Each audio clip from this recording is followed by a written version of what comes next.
Hey guys, welcome back to today's video. Today is Monday, March 11th, 2019. I'm going to be looking at the 2020 presidential election electoral map as it stands today. So obviously we don't have a Democratic nominee just yet, so we're going to go ahead and roll with the generic Democrat versus President Donald Trump. So as of right now, Donald Trump is still not necessarily the most popular person in the United States. As of right now, disapproved leads approved by 12.9%, if I'm not mistaken. The exact same as Nancy Pelosi, which I do think is pretty interesting, considering that many Democrats and Republicans point out Nancy Pelosi as an extremely unpopular figure, looking to possibly 2020 or even the speaker elections that were held a year ago. Actually, not a year ago, probably about 6 months ago. But even looking at those, a lot of people brought up the fact that Nancy Pelosi was not the most popular person, and now she's around the same point as the president, which I do think is really interesting. But again, not the main point of what this video is about.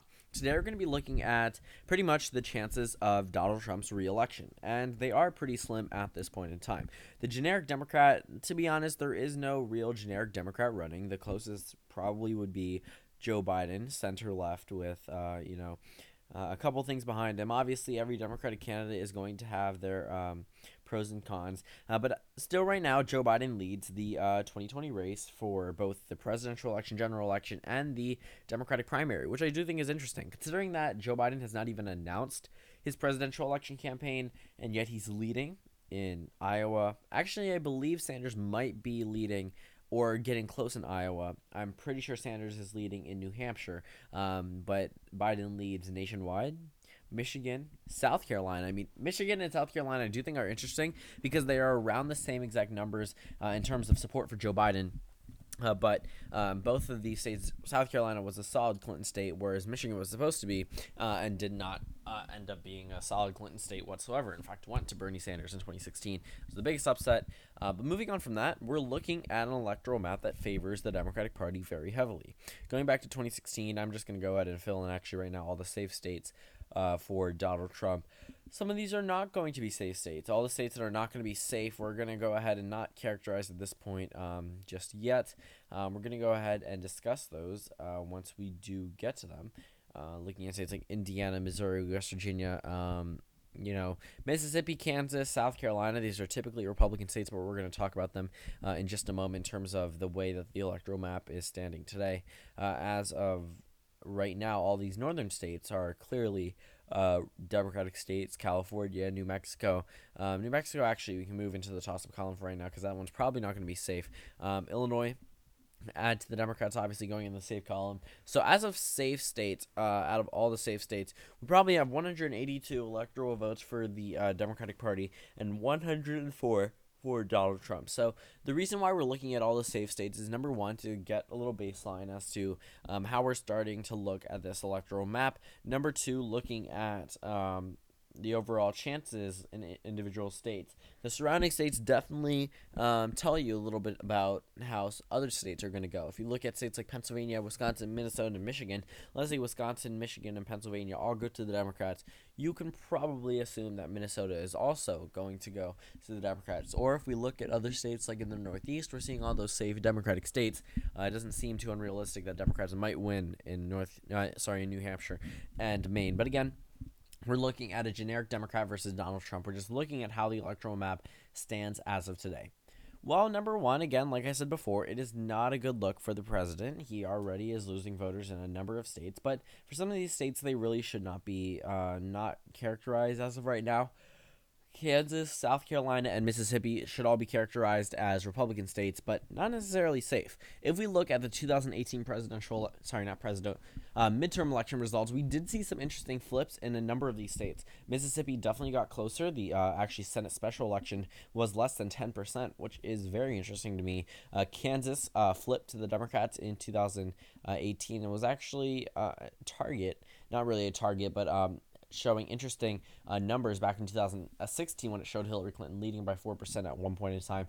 And South Carolina has always gotten a little bit more purple year by year. It always gets a little bit more in the direction of the Democratic Party. Probably around 2032 is when it'll actually flip, and by then plenty of other states will have flipped to other political parties, or obviously Republicans or the Democrats. But with 182 electoral votes for the Democrats and 125 for the Republicans, let's look at some of the likely states for the Democrats. So we have New Mexico, number one. That is a state that is definitely a likely state, if not a safe state. Colorado, you can also add that state itself did get, a lot closer to the Democratic Party in recent elections, and including 2016, 2012, 2008. I believe the last time it went for the GOP was 2004, and that was pretty interesting considering George Bush had won almost every single state. That is, let me see. Actually, it might be every single state that's left out except for Maine, New Hampshire, Pennsylvania, Michigan, Wisconsin, Minnesota.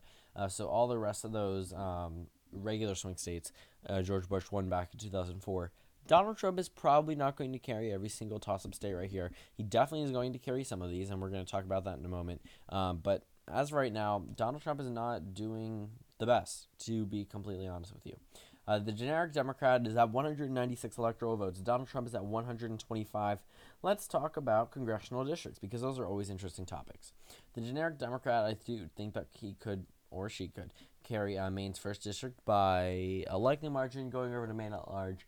As of right now, that one probably stands in the lean column for the Democratic Party, and Maine's 2nd district probably is in the tilt column for the GOP, just based off how the numbers stand today. But for actually Donald Trump this time, another state that we could see in the in the lean column is the state of Texas. That is a state that is going to probably narrowly go to the president, but also keep in mind the fact that this is a narrow race. Going over the state of Georgia, right now we can expect that Donald Trump is going to carry this state by a lean margin. That's also pretty interesting, but Georgia, as of right now, is a lean Republican state for the Democrats, though they do have some lean states. They have the state of Nevada. That one is going to be a lean state for the Democrats. Virginia is going to be a likely state. That's something that you can pretty much expect. Based off the president's approval rating in New Hampshire, you can characterize that one as a likely state. Probably over 5%, but probably not 10%. But again, still a likely state regardless by that characterization.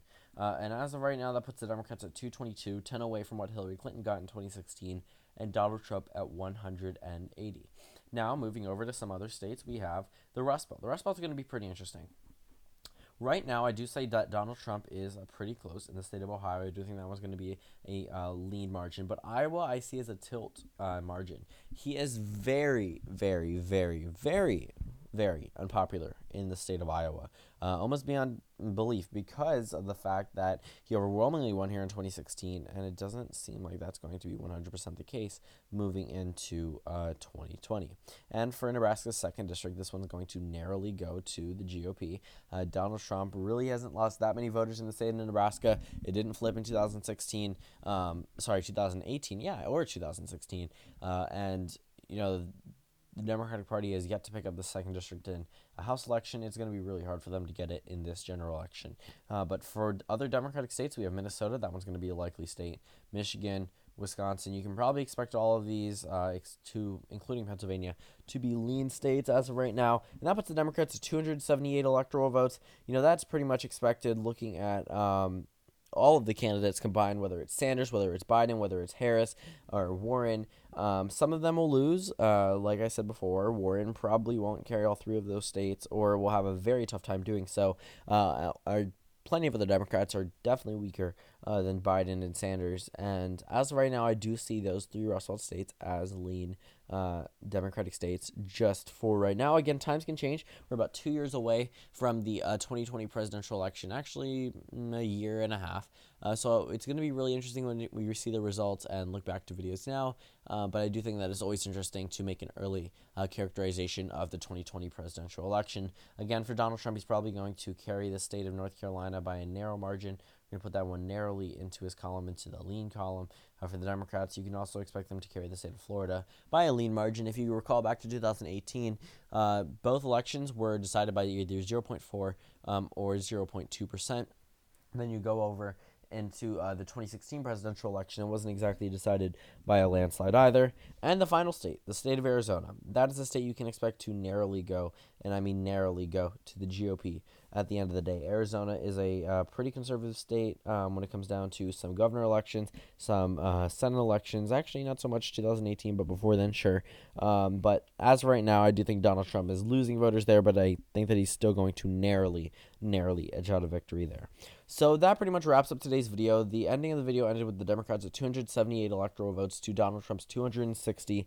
Again, thank you guys for watching this video. Make sure to please comment suggestions below. I know I say that in every video, but I really need suggestions because I don't want to keep doing redundant content. So go ahead and comment whatever you want to see. I'm going to try to upload on my second channel within the upcoming week because I haven't done so, but that's not something I can do in one night. I'm really just trying to get ideas so I can get out a daily post for you guys. So thank you guys for watching this video. Comment down suggestions below, and I will see you all tomorrow.